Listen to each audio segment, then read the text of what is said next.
Halo Quakers, saya 12, perkenalkan aku Kevin, kembali lagi ke channelku. Oke, kali ini kita akan membahas tentang asramaku dan kita akan membahas tentang sejarah singkat mengenai keberadaan dari asrama ini di University of Pennsylvania. Jadi setelah aku mencoba cari beberapa informasi di Google, dan ternyata dapat dari beberapa website seperti College House-nya dan dari Gregory College House juga. Jadi mungkin kita bahas dulu kenapa bisa ada asrama di komunitas kampus. Jadi dari informasi yang aku dapat, University of Pennsylvania itu telah membangun komunitas kampus yang kuat yang sejak pertama kali didirikan lebih dari 2 abad yang lalu. Nah, pada tahun 1763, University of Pennsylvania beralih dan mulai dibangun oleh Robert Smith, salah satu arsitek terkemuka kolonial Amerika, dan dia melakukan desain asrama pertama yang disebut sebagai New Building. Nah, struktur di 4th Street yang ada di pusat kota Philadelphia telah dihancurkan lama, tetapi gagasan unik bahwa sebuah universitas atau perguruan tinggi memerlukan sebuah komunitas untuk melayani beragam kebutuhan mahasiswanya tetap ada sampai saat ini. Setelah Perang Saudara, University of Pennsylvania atau Penn pindah ke kampusnya yang sekarang ada di West Philadelphia atau Philadelphia Barat. Dan salah satu elemen penting dari kampanye pembangunan besar yang ikut dalam pembangunan kompleks asrama yang saat ini sudah terkenal dan tetap ada, yaitu pembangunan komunitas untuk mahasiswa yang akan mengikuti perkuliahan di sini. Jadi sebagai informasi, asrama yang ada dulu hanya untuk laki-laki, quadrangle, dan kompleks itu sekarang sampai saat ini terbagi dari 3 jenis rumah atau 3 jenis asrama. Yang pertama Hazenville, yang kedua Rip, dan yang ketiga Ware. Dan setelah itu di era pasca Sputnik, ekspansi pendidikan tinggi Amerika, University of Pennsylvania membangun kembali gedungnya dan beralih ke arsitek Finlandia Amerika yang terkenal sebagai Eero Saarinen untuk merancang asrama wanita yang sekarang menjadi Hill College House. Di dalam Hill College House itu saat ini terkenal dengan ada kata Stover College House dan ada King's Court English College House yang sudah pecah karena pada awalnya hanya ada Hill College House. Jika nanti kita lihat, kalau nanti aku akan bawa teman-teman untuk explore universitasnya, lingkungan universitasnya, ada salah satu bagian yang disebut sebagai super block yang membentang dari jalan 38 until 40 Walnut and Spruce Street. Dan di lingkup jalan ini kendaraan dilarang untuk lalu lintas. Setelah melewati ada satu jembatan di Walnut, kita sebut sebagai locus wall kalau kita sebutnya di sini. Kalau kita melewati jembatannya, di situ akan ada 3 jenis asrama besar yang akan kita lewati sepanjang perjalanan. Dan ini asrama high crisis kita bilang karena bentuknya seperti apartemen. Yang pertama ada Hanwell, yang kedua Harrison, dan yang ketiga Rodin College House. Itu sesuai urutan. Jadi begitu melewati jembatan, kita akan melihat Hanwell. Selanjutnya ada Harrison agak ke arah kiri sedikit, dan yang terakhir kita akan maju ke depan ada Rodin College House. Dan di sekitar universitas ini, di sekitar jenis bangunan ini ada 2 jenis asrama, bukan tingkat tinggi, bukan apartemen, tapi asrama seperti Gregory yang mungkin cuma 3 atau 4 lantai yang mengelilingi lingkungan ini seperti Du Bois, dan ada Gregory sendiri. Mungkin kita akan bahas sedikit mengenai Gregory. Jadi sebagai informasi, aku melihat Gregory sebagai sebuah asrama yang menuntut atau yang mendukung tinggi tentang komunitas atau engagement antara orang-orang yang ada di sini. Dan dulu dimulai pada tahun 1970-an ada 2 entitas yang sangat yang berdekatan tapi sangat terpisah, yaitu Van Pelt College House dan Modern Language College House. Dan dia menggagas kehidupan asrama dalam program perumahan, keterlibatan fakultas, dan pembangunan komunitas menjadi dasar bagi sistem kampus-kampus yang lahir pada tahun 1998. Saat itu, kedua asrama ini bergabung untuk membentuk Gregory, dan Gregory itu dinamai dari Emily Lovira Gregory, atau wanita pertama yang melayani pada staf instruksional di University of Pennsylvania hingga 1888. Nah, kita sedikit mengulik tentang kehidupan dari Ibu Gregory itu sendiri. Lahir di Portage, New York pada tahun 1841, ia mengajar di sekolah hingga usia 35 tahun. Dia berhasil masuk di Universitas Cornell dan mendapatkan gelar sarjana di tahun 1881. Setelah memperoleh gelar doktor di bidang botani di Zurich,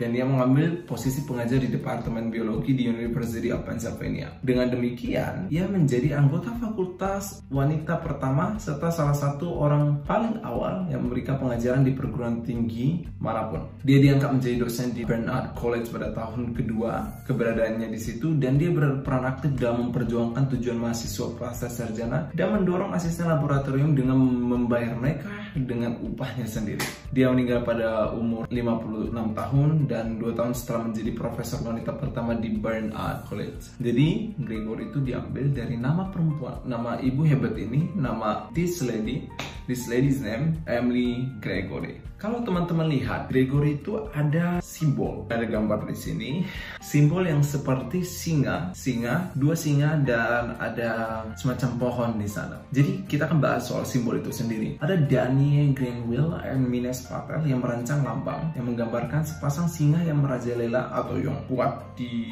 permukaan bumi yang berada bersama dengan pohon yang memiliki akar yang sangat kuat. Singa-singa itu tidak hanya memberikan hormat kepada MacGregor selama bertahun-tahun, namun juga melambangkan warisan ganda Gregory yang unik sebagai dua rumah hunian perintis di University of Pennsylvania. Jadi dua rumah tadi ada Van Pelt, tempatku sekarang, dan ada di sana 1925. Jika melihat ke masa lalu, pohon melambangkan tujuan bersama dan keberhasilan Gregorius sebagai komunitas yang kohesif, dan bola dunia melambangkan karakter internasional Gregory yang diwujudkan dalam program bahasa modern dan budaya film yang demikian juga di dalam moto kita, yaitu Multis e Gentibus Vires, yang berarti dari banyak bangsa dan saling menguatkan. Oleh karena itu, jika dilihat sampai sekarang ketika aku sampai ke asrama ini, memang ketika mendapatkan baju Gregory, kita ada acara engagement antar lantai, dan aku kebetulan di lantai 2, dan kita diskusi bareng, kita dapat baju, dan di sini setiap malam itu akan ada waktu untuk menonton di teaternya, dan kita ada movie night. Itu yang membuat kebersamaan antar orang tinggal di Gregory ini semakin kuat. Mungkin teman-teman agak bosan dengan cerita yang ku berikan dan sejarah ya, atau mungkin teman-teman agak bosan. Selanjutnya kita akan lihat bagaimana sih sebenarnya Gregory itu. Namun sebelum melihat bagaimana Gregory itu, ada baiknya aku akan memberikan explore atau memberikan sedikit petualangan mengenai apa yang ada di kamarku, supaya teman-teman bisa lihat, oh ternyata seperti ini Gregory. So ya, dan aku juga udah bersihkan kamarku supaya kalian nyaman melihat apa yang ada di kamarku. Kalau misalnya teman-teman perhatikan, aku mungkin memberikan sedikit keliling lah mengenai apa yang ada di kamarku. Oke.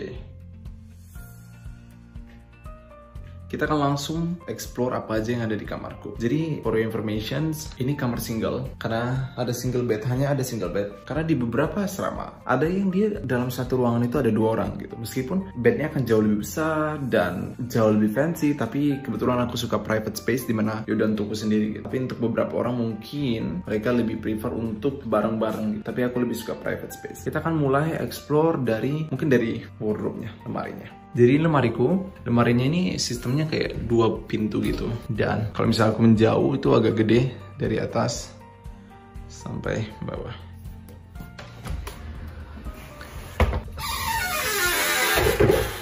Kayak this one. Ini adalah lemariku. For information, di sini bajunya santai gitu, kayak pakai celana pendek aja juga sabi teman-teman. Nah, ini aku bawa beberapa jas, kayak aku juga bawa alma mater in case kalau misalnya ada perlombaan atau ada kegiatan yang dari kampus gitu. Ini juga jaket winterku, dan ini untuk fall, kayak jaket fall mungkin lebih dingin lagi nanti. Dan ini mungkin untuk jaket-jaket biasa. Ini jaket juga, aku beli banyak jaket. Ini ada yang warna abu-abu, ada warna merah juga, ada juga baju terusan gitu. Aku nggak tahu namanya ini apa. Kalau teman-teman tahu langsung bilang di kolom komentar. Dan beberapa tas. Ini tas yang aku dapat dari kegiatan di Singapura kemarin. Dan itu koperku semua kemarin, yang 1, 2, 3. Dan koperku yang ini rusak rodanya karena mungkin dicampak-campak di 3 bandara. Jadi waktu aku keluarin, push, langsung jatuh, 1 roda hilang. Bukan hilang, maksudnya rusak. Sini ada 3 tas, aku bawa 3 tas backpack. Dan ini juga hadiah dari Kementerian Keuangan. Di atas itu adalah bajuku, jadi aku nyusunnya kayak gini. Ini celana panjang tapi yang formal. Tapi ini celana panjang yang bisa dipakai untuk jalan-jalan. Ini celana pendek. Ini jaket ataupun baju terusan yang hangat gitu. Ini kaos. Ini kemeja lengan pendek. Ini kemeja lengan panjang. ini 3 sebagai susunan utama karena nanti itu yang paling sering kupegang. Kalau di pinggir-pinggir sana itu jarang kupegang. Itu wardrobe-nya, seperti inilah wardrobe-ku. Selanjutnya kita akan melihat lemari ini. Jadi lemari ini memang udah ada di sini gitu. Dan ya ini lemarinya aku susun banyak hal. Kayak contoh nih, aku ada sereal. Aku belinya random sih, aku nggak tahu teman-teman punya ide nggak bagusnya apa gitu. Aku beli sereal merek Crave.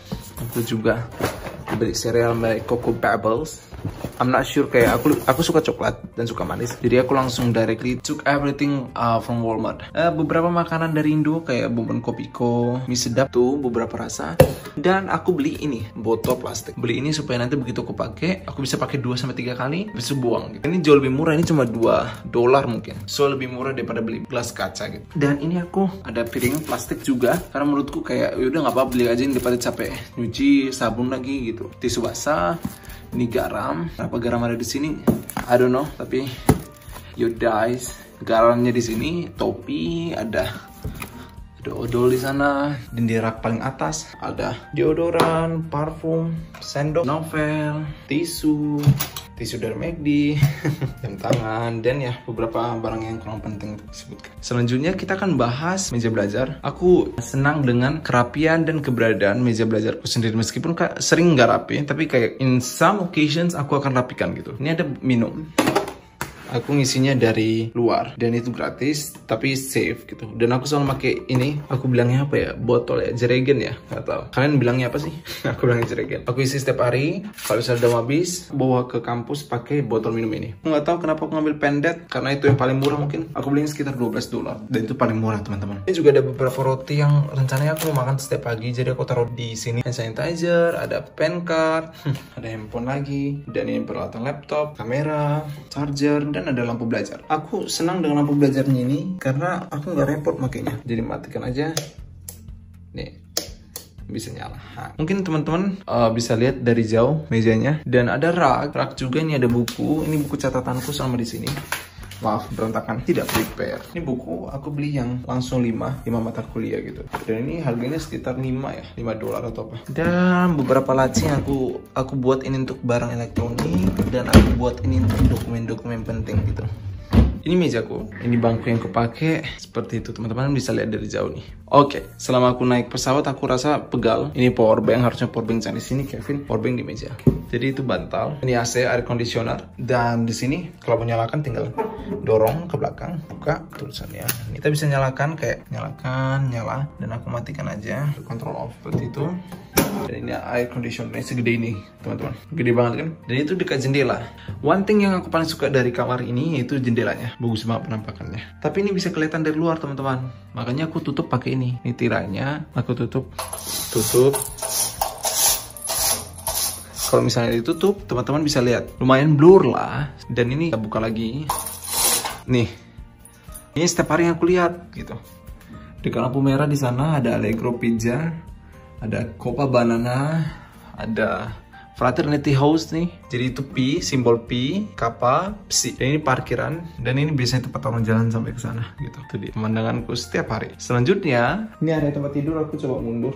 Di area tempat tidur ini kosong awalnya teman-teman. Kalau teman-teman lihat di videoku pertama, ini kosong. Jadi aku beli 2 bantal di sini. Ini harus masing-masing kayak hampir $2-3 gitu bantalnya. Dan aku beli sarungnya lagi. Ini 2 lapis loh teman-teman. Lapisan tempat tidurnya kayak spraynya. Dan ini selimutnya hangat banget. Dan di sini aku gantung tas-tas tote bagku. Dan ini ada lemari. Mungkin gak usah aku buka, di dalamnya bagian private. Dan ini aku cuma randuk di sini. Kenapa harus di sini? Karena dia dekat jendela gitu loh. Kayak directly kena sinar matahari gitu. Makanya aku buat anduk di situ. Itu keranjang laundry. Dan ini lampu nggak boleh gantungan di situ. Dan ini pintu. It's untuk menyalakan lampu. Tempat tidur, wardrobe, air conditioner, dan pemandangan. Agak backlight ya mungkin. Dan yang paling kusuka itu adalah tempat tidurnya. Aku coba naik. Hai. Look at that. Itu ini nyaman banget teman-teman. Kayak kamu kayak harus sampai banget. Itu kayak ada tugas. Oke, tidur gitu. Bisa nukar posisi juga atau bisa duduk gini. So, ini kamarku. Makasih banyak teman-teman udah mau tetap stay tune di sini. Kalau dilihat dari jauh, inilah kamarku teman-teman. Is it comfy? Apakah menurut teman-teman ini nyaman untuk tinggal nih? Mungkin kita akan lebih lanjut explore Gregory secara umum. So, stay tune. Kita lihat di video selanjutnya.